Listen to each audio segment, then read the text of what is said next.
Welcome to shadow library BD. আশা করি ভালোই আছো। চলো ভিডিওটি শুরু করা যাক। তো বন্ধুরা, ক্লেন এবং ইয়ান শূকরের ভেতরে যায়। এখানে একটা জিনিস মনে রাখবে যে জ্যারিয়েলের শরীর এই মুহূর্তে আরও বেশি খাওয়া ছিল, আর ইঁদুর রাতারাতি এটা করতে পারে না। এর মানে হলো এই শূকরের ভেতরে আরও অন্য কিছু আছে, যেটা তুমি পরে জানতে পারবে। শুধু এটা মনে রেখো, পরে ক্লেন ইয়ানকে বলে যে আমার কাজ শেষ হয়ে গেছে, এখন আমি আর এই বিষয়ে জড়িত হব না, আর আমি সুপারিশ করব যে তুমি পুলিশকে ফোন করো, তাদের সবকিছু বলো। তুমিও এই বিষয়ে জড়িত হইও না। আর হ্যাঁ, ইয়ানের 3টি কাজ করার কথা ছিল। ক্লেন বলে আমি পরে সেটা করিয়ে নেব। এখন একটি কাজ করিয়ে নেয়। ক্লেন মূলত একটি প্রশ্ন জিজ্ঞাসা করে, যদি আমার একটি লাইসেন্সবিহীন বন্দুক এবং গুলি প্রয়োজন হয়, তাহলে আমি কোথা থেকে একটি পেতে পারি? ইয়ান বলে, ব্যাকল্যান্ড ব্রিজ জেলার আয়রন গেট স্ট্রিটে যান। একটি ব্রেভ হার্টস বার আছে, ওই বারের ভেতরে আপনি ক্যাসপার্স কালিমিনির নামে একজনকে পাবেন। তাকে বলবেন ওল্ড গিজার আপনাকে পরিচয় করিয়ে দিয়েছে। আপনি সম্ভবত ক্যাসপার্সের কাছ থেকে বন্দুকটি পেতে পারেন। তাহলে একটি কাজ সম্পন্ন হয়ে গেল, আরও 2টি কাজ বাকি থাকল। ক্লেন বলে, আমরা যখন পরে দেখা করব তখন আমরা কাজটি নিয়ে আলোচনা করব, আপাতত তুমি যেতে পারো। তারপর ক্লেন যাওয়ার ভান করে শূকরের খোঁয়াড়িতে কোথাও লুকিয়ে থাকে, ইয়ান কি করে তা দেখার জন্য।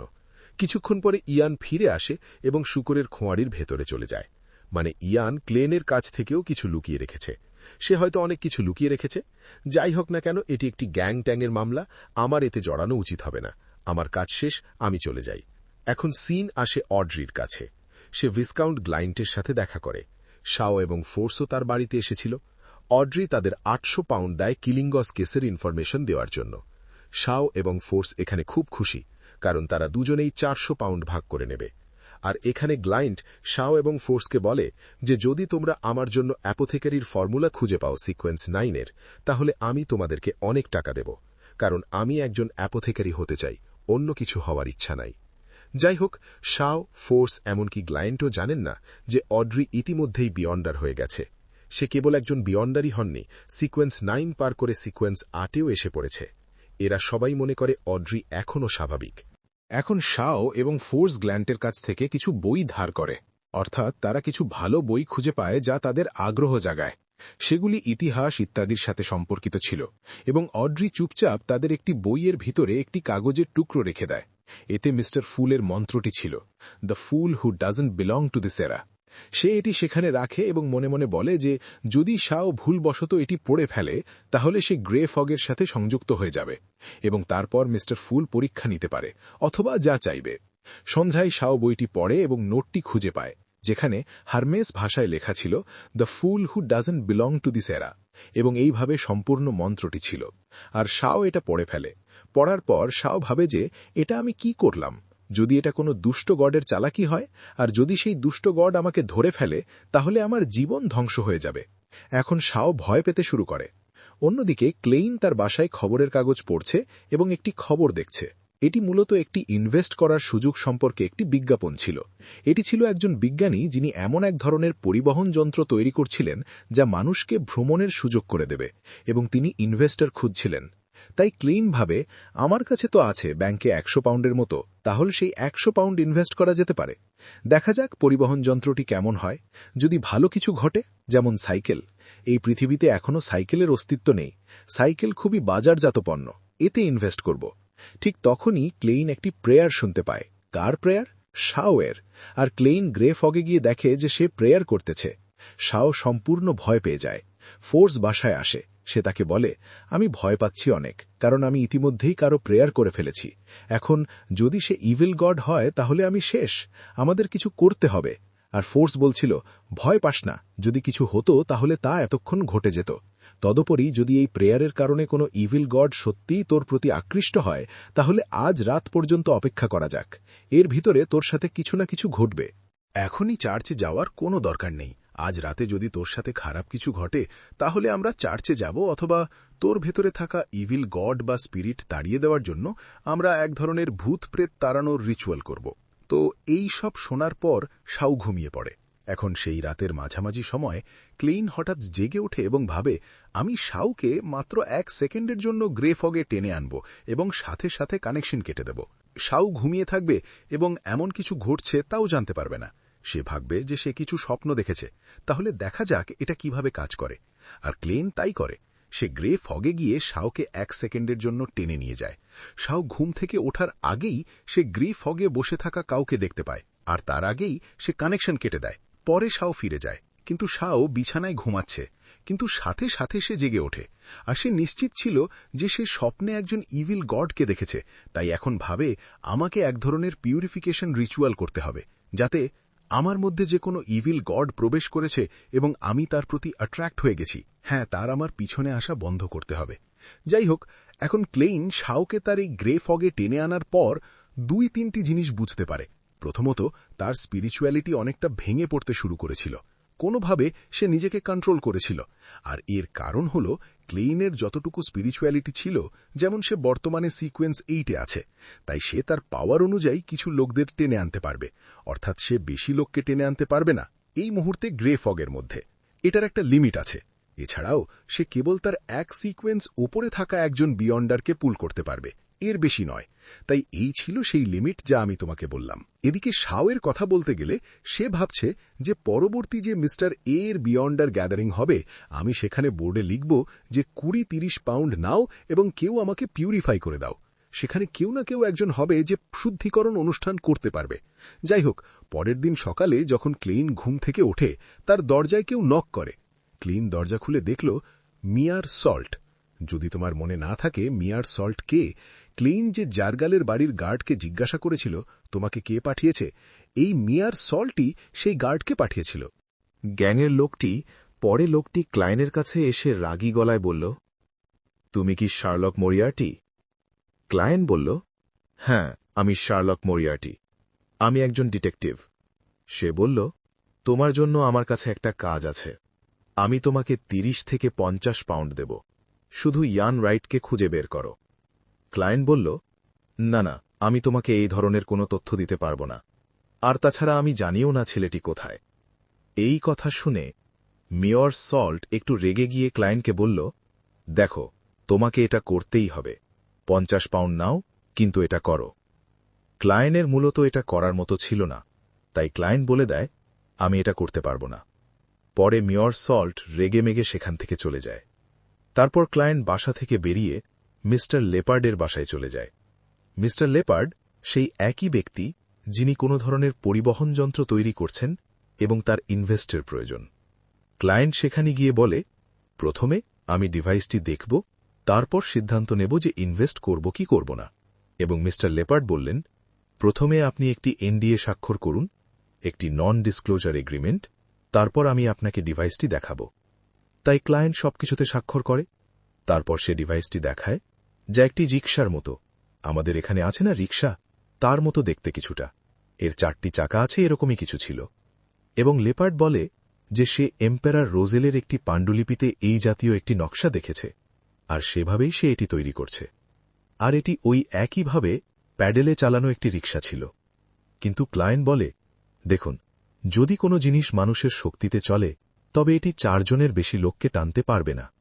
তাহলে কেননা আপনি এমন কিছু তৈরি করেন যা মানুষ নিজেরাই চালাতে পারে? অবশ্যই খুব ধনী ব্যক্তিরা এটি ব্যবহার করবে না, কিন্তু নিম্ন শ্রেণীর লোকেরা এটি ব্যবহার করবে। পোস্টম্যানের মতো শ্রমিকরা আছে, তারা এটি ব্যবহার করবে। এবং লেপার্ড বলে, আপনি কিসের কথা বলছেন?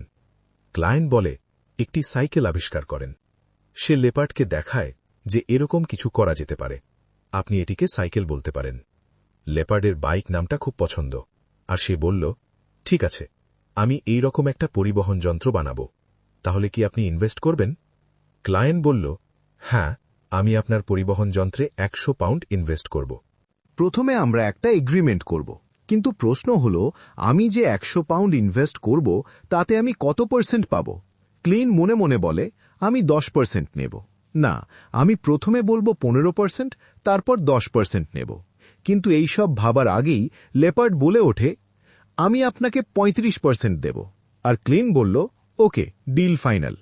তাহলে মিস্টার লেপার্ড সাইকেল বানানোর জন্য 100 পাউন্ড নেবেন, আর ক্লিন কোম্পানির 35% মালিকানা হবে। এই ক্ষেত্রে যদি সাইকেলটি ভালো বিক্রি হয়, তাহলে ক্লেইন ধনী হয়ে যাবে। যাই হোক, ক্লেইন বলে, ইনভেস্টমেন্টের আগে একটি ফর্মাল কন্ট্রাক্ট করতে হবে, এবং আমি এটি তৈরি করে আপনার কাছে নিয়ে আসব, পরে আপনি এটার ভিতরে সাইন করে দিয়েন। এসবের পরে ক্লেন বাসায় আসে। হাতমুখ ধোয়ার পর হঠাৎ করে তার ক্লাউন ইনটিউশন তাকে সরে যেতে বলে, আর ক্লিন সরে যায়। পরে সে অনুভব করে যে সে আয়নায় তার পিছনে কাউকে দেখতে পাচ্ছে, এবং তারপর তার পাশ থেকে একটি পালকযুক্ত তীর বেরিয়ে আসে। একটি কালো পালকযুক্ত তীর দেখা যায় এবং এটি আয়নার ভিতরে দেখা যায়। ক্লিন তৎক্ষণাৎ পিছনে তাকায়, দেখেন যে একজন লম্বা চওড়া লোক ঘরে প্রবেশ করেছে। সে ক্লায়েন্টকে আক্রমণ শুরু করে। সে কোনো কিছু না ভেবেই ঘুষি মারা শুরু করে। এই লোকটির স্পিড অসাধারণ এবং তার ঘুষিও খুব পাওয়ারফুল। সে একজন নর্মাল লোক ছিল না, সে 100% চালাক এবং এত দ্রুত ছিল যে ক্লায়েন্ট ডজ করতে পারছিল না। সে কেবল তার অ্যাটাকগুলিকে ব্লক করছিল এবং ব্লক করতে করতে ক্লায়েন্টের হাত নরম হয়ে যায়, এত জোরে হিট করছিল। আর তুমি কি জানো এই লোকটি কে? সে আর কেউ ছিল না, মিস্টার সল্ট। হ্যাঁ, মিস্টার সল্ট লিটারালি ক্লেইনকে আক্রমণ করতে এসেছে এবং ফাইট শুরু হয়। এবং ক্লেইন ইমিডিয়েটলি বুঝতে পারে যে স্পিড এবং শক্তির দিক থেকে আমি এই লোকটির বিরুদ্ধে কোনো সুযোগ পাব না। তাই এই লোকটিকে শেষ করার জন্য আমাকে আরও ব্রেন খাটাতে হবে। তবে আরও একটি বিষয় নিশ্চিত ছিল, এই লোকটির সিকোয়েন্স যাই হোক না কেন তার লেভেল খুব বেশি নয়, সে নিম্ন স্তরের হবে। শুধু এই যে তার সিকোয়েন্সে যাই হোক না কেন সে বেশ পাওয়ারফুল, এই জন্য তার সাথে ফাইট করা একটু ডিফিকাল্ট। এই জন্য ক্লেইন জেনে শুনে একটু মার খায়, যাতে করে ও একটি টেবিলের পিছনে চলে যেতে পারে। কেন?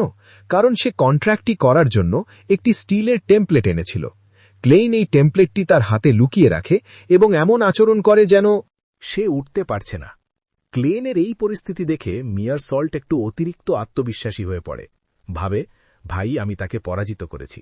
শেষ অ্যাটাক করার জন্য সে যখন একটা ঘুষি মারতে যায়, তখনই ক্লেন টেমপ্লেটটি বের করে ঘাড়ে অ্যাটাক করে।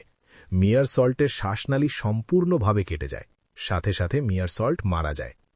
সেই জন্যই বলে ভাইয়া, অতিরিক্ত আত্মবিশ্বাসী হয়েও না, তাই না? এখন ক্লেন একজন ক্লাউন এবং তাকে অভিনয় করতে হবে। সে হাতে শরীরের অনেক জায়গায় ব্যথা পেয়েছে, কিন্তু তারপরও সে হাসে।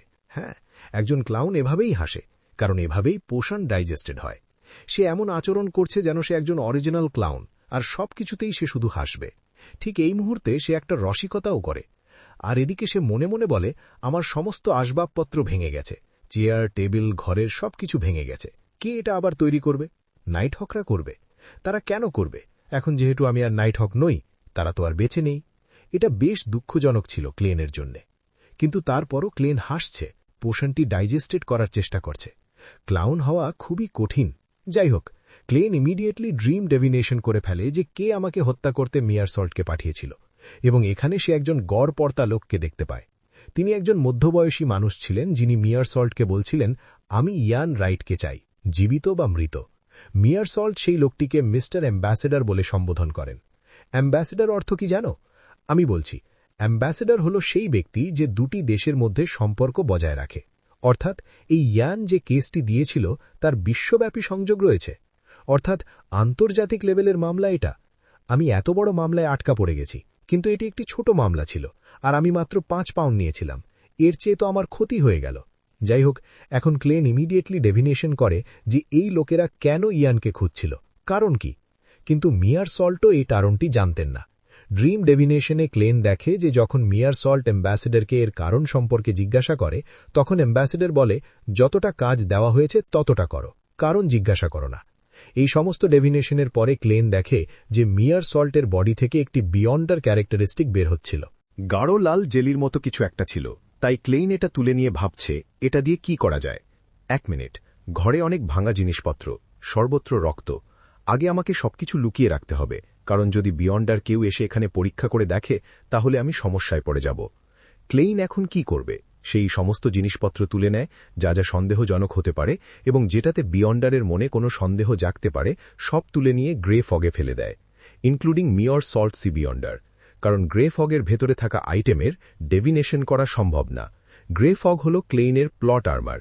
এটা আমি এখন বলছি, কিন্তু এর পেছনে কিছু ভালো যুক্তি আছে যা বইটিতে অনেক পরে আলোচনাতে আসবে। তবে যাই হোক না কেন, এখন ক্লেইনের ঘরে একজন মৃত ব্যক্তি পড়ে আছে। এখন ক্লেইনে ব্যাপারে কি করতে পারে? তার কাছে 3টি অপশনস আছে। ফার্স্ট অপশন ছিল সবকিছু ছেড়ে শহর থেকে পালিয়ে যাওয়া। না, এটা করা যাবে না। সেকেন্ড অপশন ছিল রাত না হওয়া পর্যন্ত অপেক্ষা করা এবং তারপর মিয়র সল্টের লাশটি গায়েব করে দেওয়া। অপশনটি ভালো, কিন্তু যিনি মেয়র সল্টকে পাঠিয়েছে তার আরও বেশি বিয়ন্ডার থাকবে, তিনি আরও বেশি শক্তিশালী ব্যক্তি, তিনি যদি আরও লোক পাঠান। তাই থার্ড অপশনটি হল পুলিশকে ইনভলভ করা। এখন পুলিশকে ইনভলভ করার সমস্যাটি ছিল যে যদি মামলাটি নাইট হকদের কাছে পৌঁছায় তবে ঝামেলা হয়ে যাবে।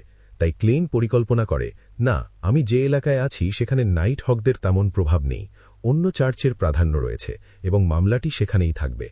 আমি কথা একটু ঘুরিয়ে পেঁচিয়ে বললেই হবে, হয়তো তাহলে পুলিশকে জড়িত করাই সবচেয়ে ভালো অপশন হবে। ক্লেইন এই বিষয় নিয়ে ডেভিনেশন করে যে পুলিশকে জড়িত করাতে কোনো বিপদ ডেকে আনবে কিনা। আর কোনো বিপদ ছিল না। তাহলে ক্লেইন অবশেষে বেরিয়ে যায়। রাতের বেলা সেখানে দুজন কনস্টেবল ঘুরে বেড়াচ্ছিলেন। সে তাদের ডেকে বলে, স্যার, আমার উপর আক্রমণ করা হয়েছিল, আমি সেলফ ডিফেন্সে ওই লোকটিকে মেরে ফেলেছি, দয়া করে এসে দেখুন। তারা ক্লেইনের অ্যাপার্টমেন্টে ছুটে যায়। তারা সেখানে একটি মৃতদেহ পড়ে থাকতে দেখে। তারা ইমিডিয়েটলি অ্যাকশন নেয়। তারা ক্লেইনকে তুলে থানায় নিয়ে যায়। যাই হোক, যদি তুমি ভাবছ যে ক্লেইন গ্রে ফগের মধ্যে কি কি রেখে এসেছিল নিজেকে বাঁচানোর জন্য, সে রেখে এসেছিল বিয়ন্ড আর ক্যারেক্টারিস্টিক্স, নিজের তৈরি চার্ম, ট্যারো কার্ড, রক্তের দাগের চিহ্ন এবং সেই কাগজটি যারও ডেভিনেশন করেছিল তার সবকিছুই রেখে এসেছিল। মানে এখানে বিয়ন্ডারের মতো কিছু ঘটেছে বলে ইঙ্গিত দিতে পারে এমন সবকিছুই। আর হ্যাঁ, কনস্টেবলের সাথে দেখা করার আগে ক্লেইন আরও একটি জিনিস নিশ্চিত করেছিল। সে নিশ্চিত করেছিল যে ফাইটিং শেষ করার পর 1 ঘণ্টা হয়েছিল কিনা, কারণ মানুষ মারা যাওয়ার 1 ঘণ্টা পরে স্পিরিটরা চলে যায়, তাই তাদের ওপর ডেভিনেশন করা যায় না। সুতরাং এমন সিচুয়েশনে পুলিশ ডিপার্টমেন্টের কেউ ডেভিনেশন করতে এলেও তারা জানতে পারবে না যে এই মেয়র সল্ট একজন বিয়ন্ডার ছিল নাকি একজন সাধারণ মানুষ। যাই হোক, পুলিশকে জানানোর পর ক্লেইন এখন থানায় আছে, যেখানে তাকে জিজ্ঞাসাবাদ করা হচ্ছে। সে পুলিশ অফিসারদের শুরু থেকে শেষ পর্যন্ত সবকিছু স্পষ্টভাবে বলে, শুধু গ্রে ফগের কথাটি বলে না। সে বলে যে সে মেয়র সল্টের পিছু করেছিল এবং তাকে মিস্টার অ্যাম্বাসেডারের সাথে দেখা করতে দেখেছিল। মিস্টার অ্যাম্বাসেডারের মুখ আমার মনে আছে, যদি আমাকে তার ছবিগুলো দেখাও আমি তোমাকে বলে দিতে পারব। পুলিশ দেখতে পাচ্ছে যে মিস্টার অ্যাম্বাসেডারও এই কেলেঙ্কারিতে জড়িত, জামাঙ্গার গ্যাং জড়িত। তাই তারা বলে, ঠিক আছে, তোমাকে আরও জিজ্ঞাসাবাদ করা হবে, কিছুক্ষণ অপেক্ষা করো। এই মুহূর্তে তারা ক্লেইনকে জিজ্ঞাসা করে, তুমি কোন গডে বিশ্বাস করো? এবং ক্লেইন বলে, গড অফ স্টিম অ্যান্ড ম্যাশিনারি, খুব ভেবেচিন্তে, যাতে নাইট হক্সরা এই মামলায় জড়িত না হয়। অন্যদিকে শাও মিস্টার এর বিয়ন্ডার গ্যাদারিং মিটিংয়ে গিয়েছে, যেখানে সে 450 পাউন্ডের বিনিময়ে পাচ্ছে শেরিফ সিকোয়েন্সের পোষণ। এটি মূলত অরবিটার পাথওয়ের, যে সিকোয়েন্সে শাও আছে। 9 হল অরবিটার এবং তিনি একজন শেরিফ হতে চান, অর্থাৎ সিকোয়েন্স 8-এ যেতে চাচ্ছে আমাদের শাও। আর শাও ইতিমধ্যেই 150 পাউন্ড সঞ্চয় করেছিল, আর অড্রির কাছ থেকে 400 পাউন্ড পেয়েছিল। টোটাল ওর কাছে ছিল 550 পাউন্ড। পরে 450 পাউন্ড দিয়ে শেরিফ পোষণটি কিনে ফেলে। তারপর শাও তার 30 পাউন্ড পিউরিফিকেশনের জন্য বোর্ডে রেখেছিল। সে বলে, ভাই, আমি 30 পাউন্ড দেব আমাকে যে পিউরিফাই করবে। তো বন্ধুরা, আজকের জন্য এতটুকুই। দেখা হবে পরবর্তী ভিডিওতে। আশা করি লাইক, শেয়ার, কমেন্ট এবং সাবস্ক্রাইব করে সাথে থাকবে।